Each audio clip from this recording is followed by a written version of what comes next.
ಬಂದ್ಬಿಡ್ತಲ್ಲ. ಆಸ್ತಿ ಪಾಸ್ತಿ ನೋಡಿದ್ರೆ ಮಕ್ಳ ಹೆಸ್ರಿಗೆ ಮಾಡಿದ್ದೀನಿ ಅಂತ ಹೇಳ್ತಾವ್ರೆ. ಏನು ಮಾಡೋದು ಇವಾಗ? ಈಗ ಕಂಪ್ಲೇಂಟ್ ಹಾಕಿದ್ರೆ ಇನ್ನೊಂದು ಏನಾರ ಒಂದು ಆಯ್ತದೆ. ಆಸ್ತಿ ಎಲ್ಲ ಸಮಭಾಗ ಆಗಲೇಬೇಕು. ಎಲ್ಲ ಮೊದಲನೇ ಹೆಂಡ್ತಿಗೆ ಅಧಿಕಾರ ಸಿಗೋದು. ಏನು ಮಾಡೋದು ಪೂಜಾರಪ್ಪೋರೆ?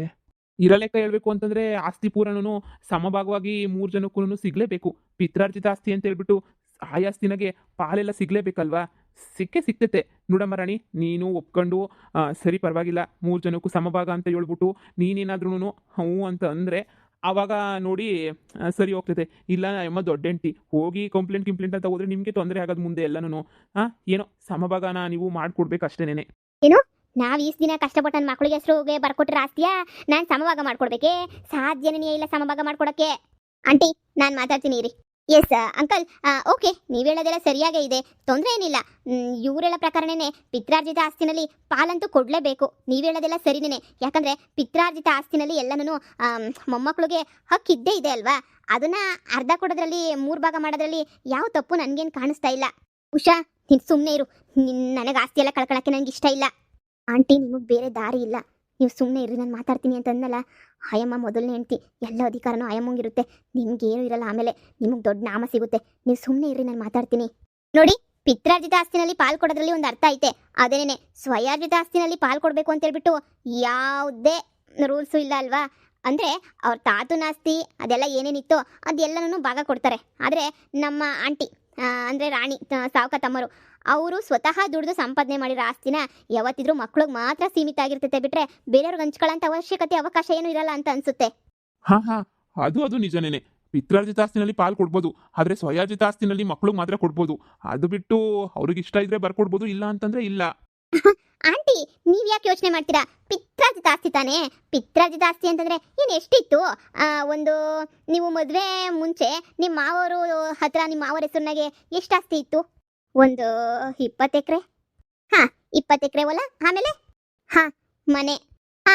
20 ಎಕರೆ ಹೊಲ ಮನೆ, ಅದು ನಿಮ್ಮ ಮಾವವ್ರದ್ದು ಅಂದ್ರೆ ಅದು ಪಿತ್ರಾರ್ಜಿತ ಆಸ್ತಿ.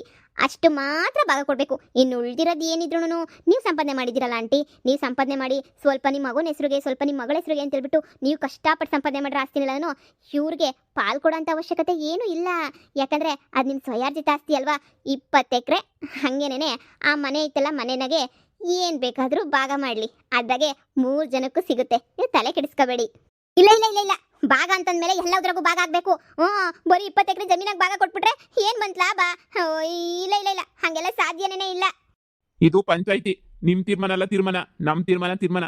ಏನು ಅವ್ರು ಕಷ್ಟಪಟ್ಟು ಬೆವರಿಸಿರೋದ್ರಾಗೂ ಭಾಗ ಕೊಡಬೇಕು ಅಂತಂದ್ರೆ ಯಾರು ಕಣಮ್ಮ ಕೊಡ್ತಾರೆ ಭಾಗವಾ? ಇದೊಳ್ಳೆ ಸಂದಾಗ ಮಾತಾಡ್ತೀಯಲ್ಲ ನೀನು.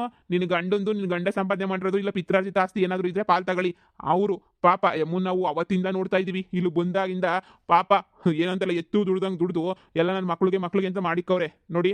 20 ಎಕರೆ ಪಿತ್ರಾರ್ಜಿತ ಆಸ್ತಿ ಅಂತ ಅವರೇ ಬಾಯ್ಬಿಟ್ಟು ಹೇಳ್ತಾವ್ರೆ. 20 ಎಕರೆ ಪಿತ್ರಾರ್ಜಿತ ಆಸ್ತಿ ಜೊತೆಗೆ ಮನೆ. ಆ ಮನೆ ಜಾಗ ಏನೋ ಹೊಸದಾಗ ಕಟ್ಟವ್ರೆ, ಅದೂ ಪರವಾಗಿಲ್ಲ. ಆ ಪಿತ್ರಾರ್ಜಿತ ಆಸ್ತಿನಿ ಅಂತ ಬಂತು ಅದೇ ಜಾಗದಾಗೆ ಕಟ್ಟಿರೋದು. ಅವೆರಡರಾಗ ಮಾತ್ರ ನಿಮ್ಗೆ ಅಧಿಕಾರ ಐತೆ. ಅಷ್ಟು ಬಿಟ್ರೆ ನಿಮ್ಗೆ ಅವ್ರ ಸ್ವಯಾರ್ಜಿತ ಆಸ್ತಿನಾಗೆ ಅಧಿಕಾರ ಇರೋಕ್ಕೆ ಸಾಧ್ಯನೇ ಇಲ್ಲ. ಏನಪ್ಪ ಸಾವುಕಾರ, ನಿಮ್ಮ ಅಪ್ಪ ಸಂಪಾದನೆ ಮಾಡಿರೋದು ಏನಾದ್ರು ಜಾಸ್ತಿ ಇತ್ತಾ? ಇಲ್ಲ ಪಟೇಲಪ್ಪನವ್ರೆ, ಅವ್ರು ಹೇಳ್ದಷ್ಟೇನೆ. 20 ಎಕರೆ ಜಮೀನು, ಮನೆ ಒಂದಿತ್ತು, ಸ್ವಲ್ಪ ಬಂಗಾರ ಗಿಂಗಾರ ಎಲ್ಲನೂ ಇತ್ತು ಅದ್ರ ಜೊತೆಗೆ ಅಷ್ಟೇನೆ. ನೋಡಮ್ಮ ರಾಣಿ, ಈಗ ಬೇರೆ ದಾರಿ ಇಲ್ಲ.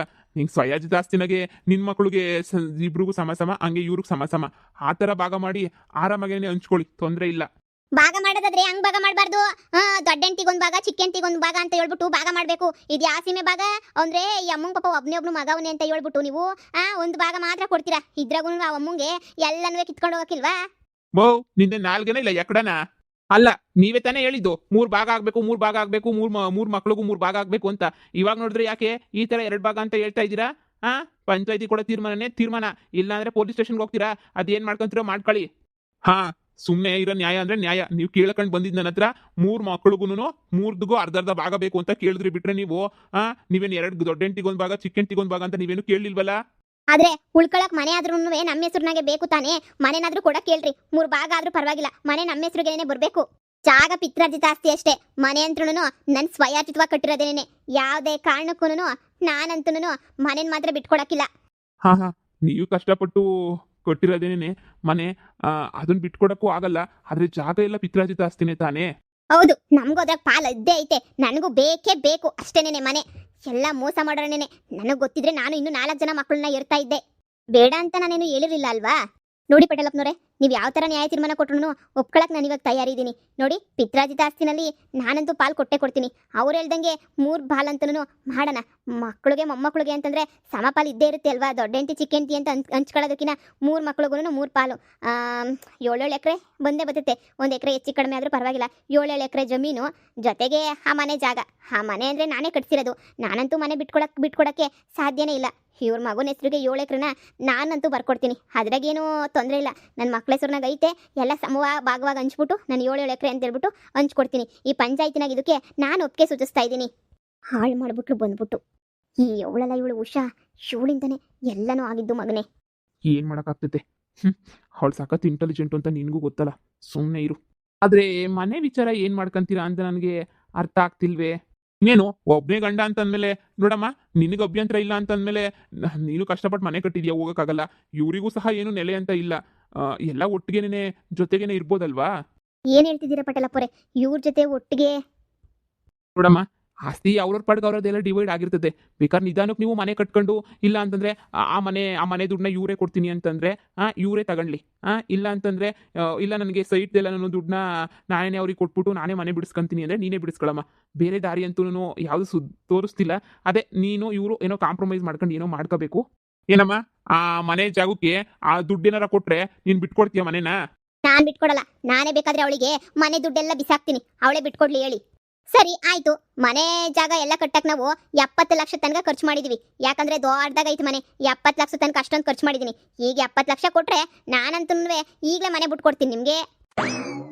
ಅಮ್ಮ, ಬಾಯಿ ಮುಚ್ಕೊಂಡಿರು. 70,000 ಇಲ್ಲ, 70 ರೂಪಾಯಿ ಇಲ್ಲ, 70 ಲಕ್ಷ ಎಲ್ಲಿಂದ ತಗೊಂಡೋಗಿ ಕೊಡ್ತೀಯಾ? ಅಬ್ಬಾ, ನಾನು ಕೊಡ್ತೀನಿ, ಕೊಡೋಣ ಅಂತ ಹೇಳ್ತಾ ಇಲ್ಲ. ಆದರೆ ಇವಾಗ ನನ್ನ ಹತ್ರ ಕಾಸಿಲ್ಲ. ನಮ್ಮ ಹತ್ರ ಅಮೌಂಟ್ ಎಲ್ಲ ಸ್ವಲ್ಪ ಬೆಂಗಳೂರಿಗೆ ಎಲ್ಲ ಪ್ರಾಪರ್ಟಿ ಮಾರಬೇಕು. ಅಲ್ಲ, ಪ್ರಾಪರ್ಟಿ ಅಲ್ಲ, ನಂದು ಯಾವುದೋ ನನ್ನ ತವ್ರ ಮನೆಯಿಂದ ಸ್ವಲ್ಪ ಅಮೌಂಟ್ ಬರಬೇಕು. ಬಂದ ತಕ್ಷಣ ಕೊಟ್ಬಿಡ್ತೀನಿ. ನೋಡಮ್ಮ, ನೀನು ಒಪ್ಕೊಂಡಿದ್ಯಾ? ಅವ್ರೇನಾದ್ರೂ ನಿಮಗೆ ಫುಲ್ ಸೆಟಲ್ಮೆಂಟ್ ಅಮೌಂಟ್ ಮಾಡ್ಕೊಟ್ಬಿಟ್ರೆ ನೀನಂತೂ ಮನೆ ಬಿಟ್ಕೊಡ್ಬೇಕಾದ್ರೆ ನೀವು ಹೊಸ ಮನೆ ಕಟ್ಟಿಸ್ಕೊಳ್ಳಿ. ತೊಂದರೆ ಇಲ್ಲ ತಾನೆ ನಿಮಗೆ? ಇಲ್ಲ ಪಟೇಲಪ್ಪನವ್ರೆ, ನನಗೆ ಯಾವುದೇ ತೊಂದರೆ ಇಲ್ಲ. ಅದಕ್ಕಿನ್ನೂ ಚೆನ್ನಾಗೇನೆ ಇನ್ನೂ ಸ್ವಲ್ಪ ದುಡ್ಡು ಹಾಕಿ ನನ್ನ ಮಗನಿಗೆ ಇನ್ನೂ ದೊಡ್ಡ ಮನೆನೇ ಕಟ್ಟಿಸ್ಕೊಡ್ತೀನಿ. ಆ ಧೈರ್ಯ ನನಗೈತೆ ಬಿಡಿ. ದುಡ್ಡೊಂದು ಕೊಡ್ಲಿ ಅವ್ರು ಸಾಕು.